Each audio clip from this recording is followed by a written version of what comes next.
It is shocking that our Bible has been translated to every local language, but our constitution has not been translated.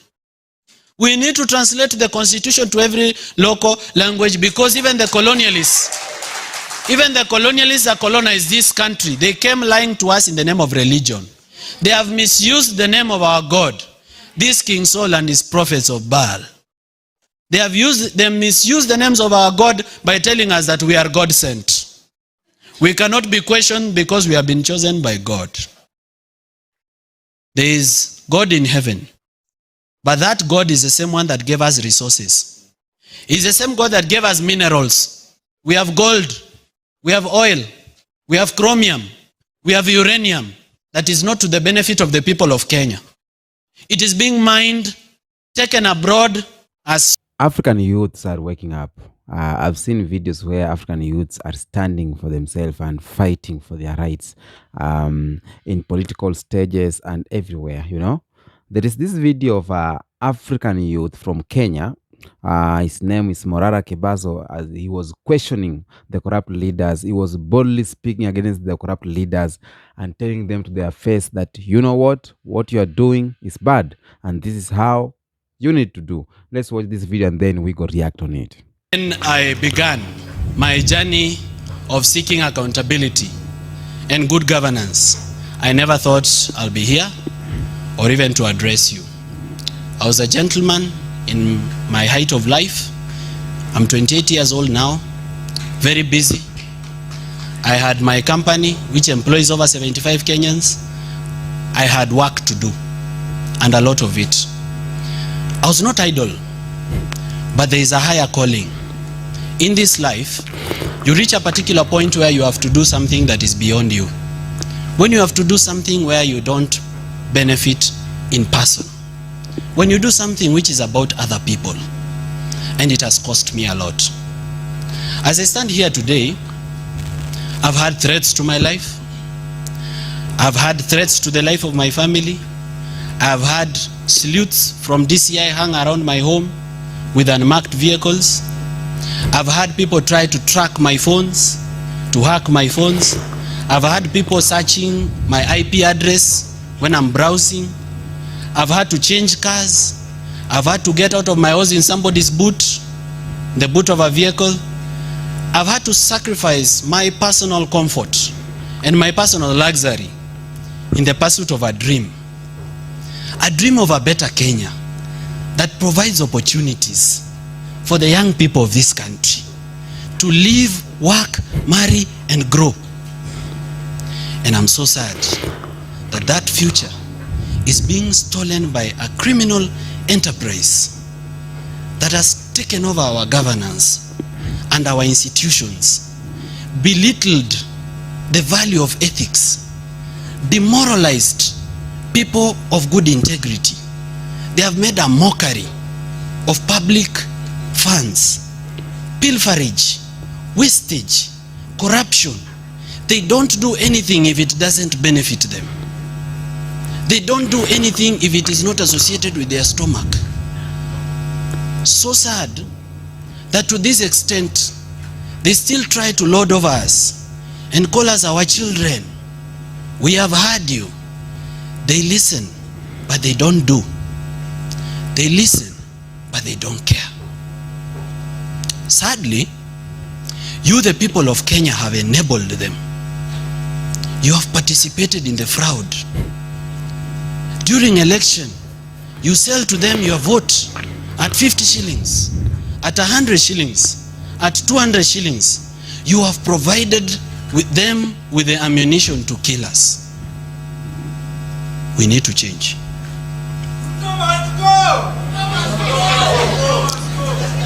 We need a complete overhaul of our society. We need to restore ethics. We need to restore the value of education. We need to restore the dignity of the African girl. We need to restore the dignity of the African boy. Right now, our girls are selling their nudes on strip chat and on OnlyFans for perverts to watch. just because they've lacked opportunities to grow in this country. Parents are selling land, animals. They are selling inherited property to take children to school. For what? For them to come out here and be useless? We have millions of youth, well educated, but without opportunities. Where do you want them to take their brains? If the Gen Z stop being a problem to the government, they'll be a problem to me and you. You will not walk around town with a phone. You will not have money in your account because they have the IT skills and they have no food. They'll rob you, and it will not be out of choice. It will be because the first instinct of a human being is to stay alive, and they must stay alive. We have a public debt that is odious, borrowed but not to the benefit of the people. We have a debt of 10.4 trillion that cannot be traced to a development project.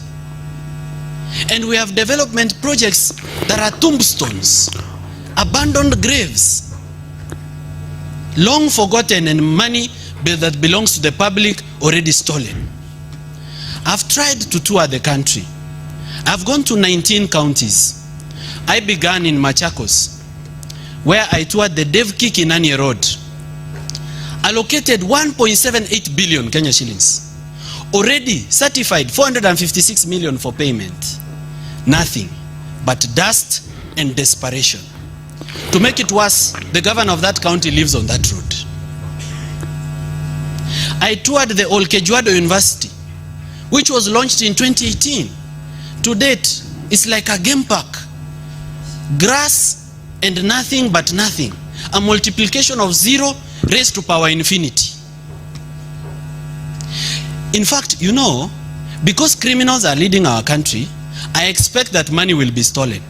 But I don't expect that even the gate that was there on the day of the launch has been stolen. The fence is missing. I went to Ngong Stadium. Millions of money allocated. 50 million already paid to a contractor. Nothing. I went to Murang'a County, Kigumo constituency, Ikumbi Road. Launched by none other than our president. On the day of the launch, Kenha paid over 1.4 million shillings to a contractor to set up a tent. That is public, and I'm not talking about the fuel that was spent on fuel guzzlers by public state officials to go and launch about a project that they never intended to finish. Where is the money for this project? Because by the time a government is launching a project, resources are available. Yes or no? Do you know where our money goes? Someone takes public funds, puts it in a private account, fixed account, to earn interest, and in a money market fund. Shame on them. Shame on them. They have made us beggars at home. We are beggars in our own country na tuko home. I left Murang'a. I went to Nyandarua County. Captain Ndonyonjeru Road. To date, it has been launched twice. It was launched in 2018, launched in 2023. Will the business be launching of roads? It is the worst road I've ever seen. In a very highly agricultural productive area, where people will have taken milk. You know, milk is quickly perishable. If you don't take milk quickly to the market, it is spoiled. The road is not there since the day it was launched. Twice. I left Nyandarua. I went to Nakuru, where someone bought goalposts for a public primary school, Masinjeri Primary School. 1 million. Football post, goalpost. 1 million, Bob. I mean, talk to me like I'm a 2-year-old. And tell me if we are not living in a crime scene. This is a crime scene. This country needs to be shut down for innovations. Even if we keep talking about good governance, This country is a criminal enterprise. I went to Uasin Gishu, Kipkaren Dam, water treatment plant, allocated 1.182 billion from the African Development Bank. Already, a contractor called Mashiri has been paid 767 million. There's no water. And the residents of Eldoret have been told they are now a city. Yet they have water rationing. There is a time during the week when water has to be shut off just because there is not enough water. And there is a project 7 years ago launched that's supposed to bring 23 million liters per day into Eldoret town. That money has been paid and is nowhere. In the Bible, there is a legend of the talents. What did you do with the ones I gave you before you ask for others? What have they done with our money before they rob our pockets for more money? I went to Elgeyo Marakwet County. In 6 months' time, the stadium in Kamarini, which is historic, will be complete. We are in 2024. It is not complete. Public money has been spent. I went to Nandi, Chesumei, to the Deputy County Commissioner's headquarters. Still not in use to date. I went to Kisumu County, Kabonyo Kanyagwal. There is Kabonyo Kanyagwal Fisheries and Aquaculture Project. 2.something billion from Hungary Exim Bank. To date, nothing. Just cows and sheep grazing and children playing in an abandoned tomb. This is not a laughing matter. It should depress you. It should raise your blood pressure to no less than 170. You should be annoyed. You should be disappointed. But you know what? They don't care if you're disappointed. They operate on 3 principles: weaponized incompetence, emotional fatigue, and Stockholm syndrome. They weaponize incompetence by doing the bare minimum so that we expect the least. Then they make sure every day we have one corruption scandal for dinner so that we are emotionally fatigued. Because when you go through pain every day, it reaches a point when you are fatigued with pain. Then from there they kick in the 3rd strategy, Stockholm syndrome, where now we, the abused, are developing sympathetic feelings towards the abuser. This is a government of a collusion of politicians in government and opposition to completely annihilate and finish their population. Now I wonder, when we are all dead, are they going to govern over graves? Who will they show off their wealth to? Because you know, wealth is only sweet when you can show it off. So when we are dead, who is the audience? To whom will they show off their 14 million and 17 million watches? To whom? When we are all dead. We must take back our country. This is a call for everyone. This fight is not for the poor. In fact, the rich have more to benefit from this fight. They should join us. They should provide the resources. Don't just abandon the Gen Z who have no money for cash bail. They are the only ones fighting in the streets. They are arrested by police. They can't even afford cash bail. They are wallowing in industrial prison.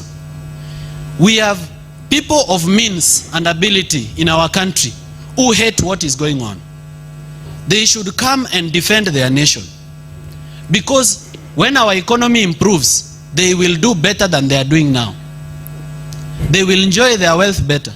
If you're running a business, this is a moment for you to remember that we are your customers. And if we don't have money, we will not buy. Therefore, you should care about where we, our customers, are going to get money from.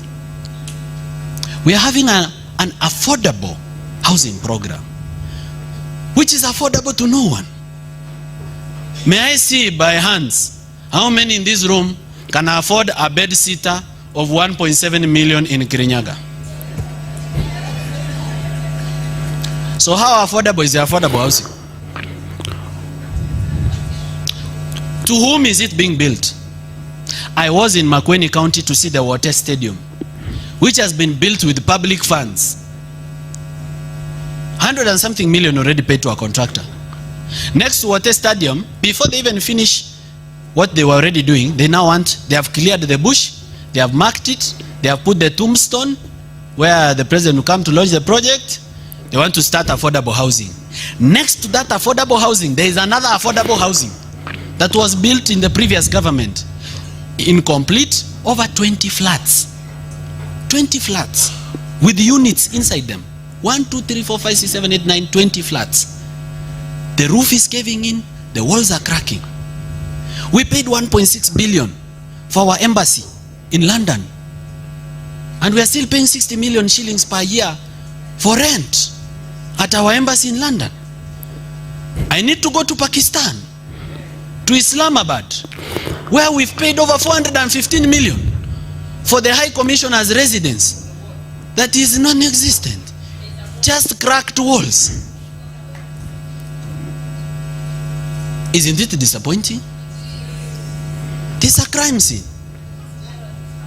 This is economic terrorism. And we are just supposed to sit and watch. I'm 28 now. By the grace of God, if I'm supposed to get to 90, for how long do you expect me to watch this rubbish? It has reached a point when I must sacrifice my personal safety and not care about the consequences and say the truth as it is, unfiltered, without fear, with the hope that Kenyans are behind me, that they'll not abandon me, that they will stand with me at my hour of need, and if I go missing, they'll stand with my children. Please,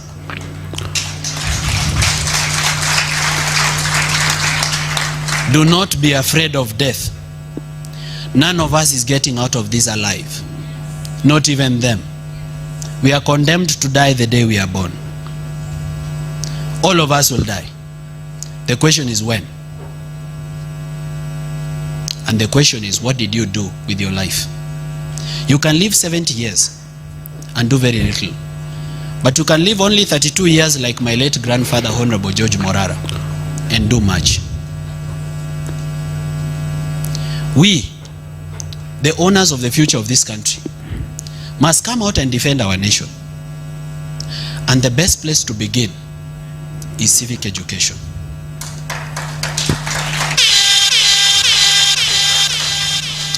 Without everyone on board, Kenyans, we've lost it. We must find a way to bring everybody on board. Rich, middle class, or poor. Employed, unemployed. Entrepreneurial, non-entrepreneurial. Interested in politics, disinterested. Kikuyu, Kamba, Luo, Luya, Taita, Mijikenda. We need everyone on board. We need a resounding majority to say no. That is the only way we'll bring back our country. Right now, a majority of our country has political illiteracy. They can be hired for 50 bob to shout at rallies and say, tunakushukuru sana, sisi watu wa hapa, kweli bila wewe hatujui tungekuwa wapi. Umetusaidia na umetutetea. Umetuwekea mtu wetu katika serikali. Sasa tuko na imani kwamba mambo itafanyika. Can I ask you something, audience?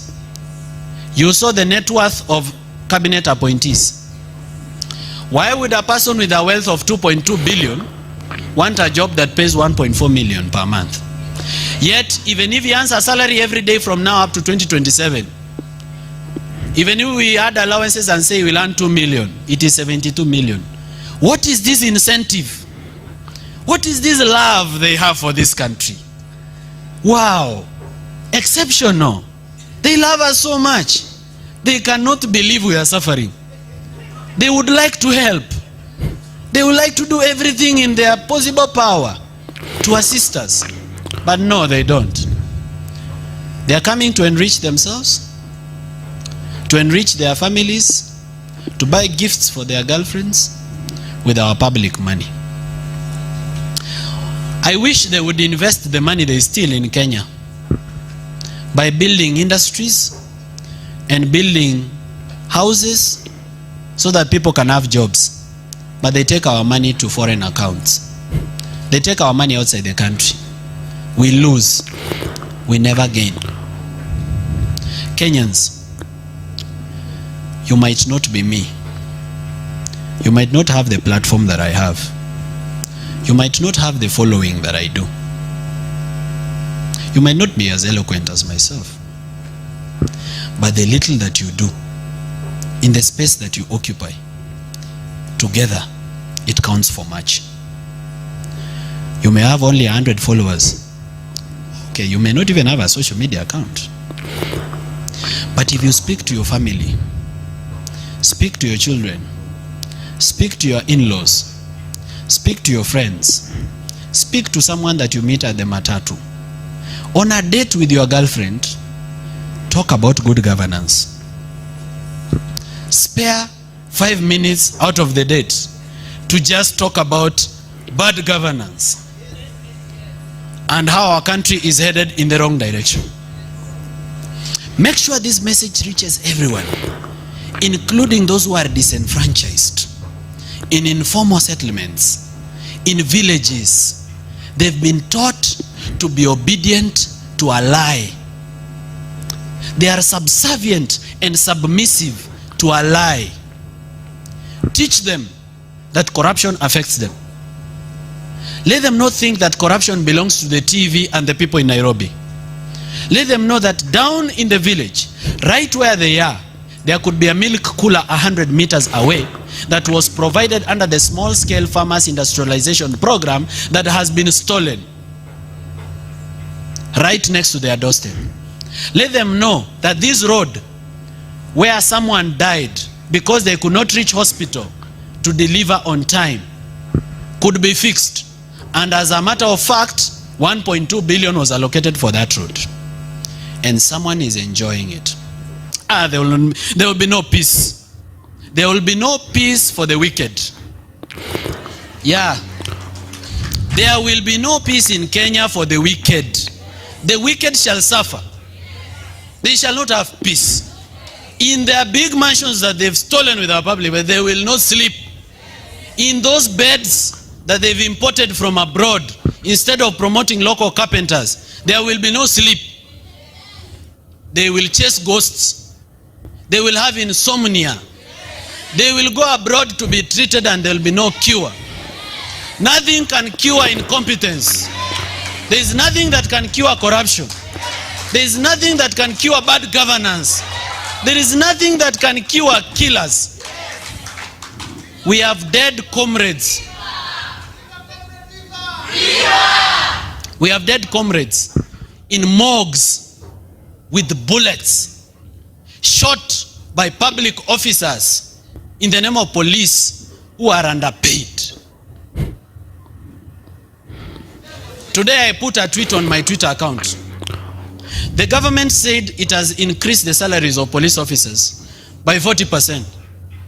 A police officer who was confident enough shared with me his payslip, and is no more than 13%.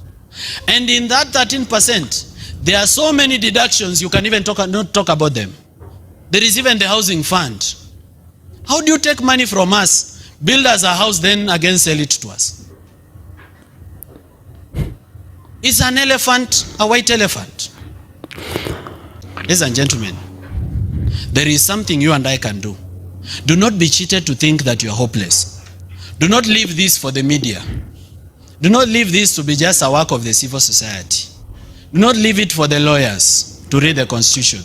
It is shocking that our Bible has been translated to every local language, but our Constitution has not been translated.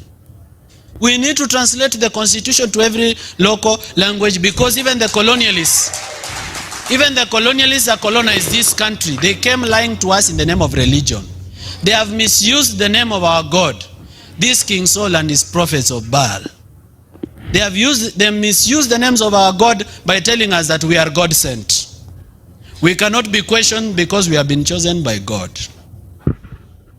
There is God in heaven But that God is the same one that gave us resources. He's the same God that gave us minerals. We have gold, we have oil, we have chromium, we have uranium that is not to the benefit of the people of Kenya. It is being mined, taken abroad as soil. They say we are taking soil samples for clinical research, for geospatial research.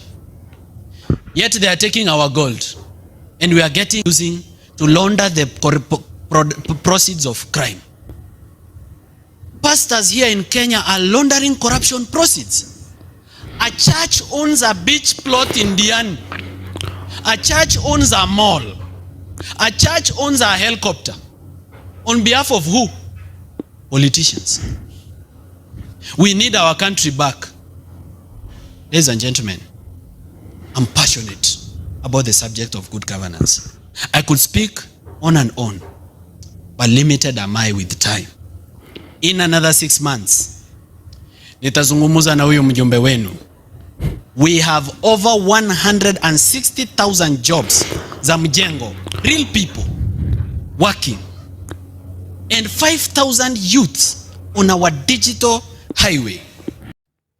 Welcome back. Now, this is Morara Kebaso from Kenya, an African youth who is giving corrupt leaders sleepless night, who is going around the nation, going around the country, exposing their corrupt things they are doing, their corrupt projects, their failed projects, the projects where they claim they are building and yet they have stolen money from the people of Kenya. Now, everyone in Africa is waking up now, right now. The youths are waking up. If you haven't wake up, if you are still sleeping, it's time you need to wake up, because you will wake up late. You will find people have moved forward and your country is still behind. Now, if you're watching this video from anywhere, from South Africa, from Ghana, from Nigeria, from Kenya, Uganda, Tanzania, and you are a youth, this is the way to go.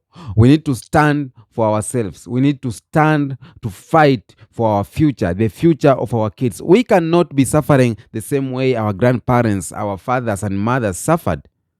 Let us be the last generation to suffer. We need to create good future for the next generation, because right now we got everything. We have social media, we have internet, we can learn, we can watch on social media how things are going, you know. So it is time for us to wake up. And I think important thing to do is to create awareness. Important thing to do is to be united. Important thing to do is to be tribeless, because tribes sometimes kill the vibe. Important thing to do is to be, let's say, you know, not leaderless, but to focus. We need to focus. We need to unite. We need to unite together as youths. We need to unite together as Gen Zs, millenniums, everyone in Africa, because you can't be left out when Africa is moving forward. So we are calling the unity of African black people. I have seen most corrupt leaders giving good speeches out here, claiming to be the best, claiming this and that, but on the ground they are doing nothing. But the people of the country, they are not talking because of the tribe, because he's our person. So what do you think can make them change? It's only you, their person, the person of the tribe, their countrymen. It's only you who will speak out. It's only you who will say enough is enough, and voting leaders and not politicians.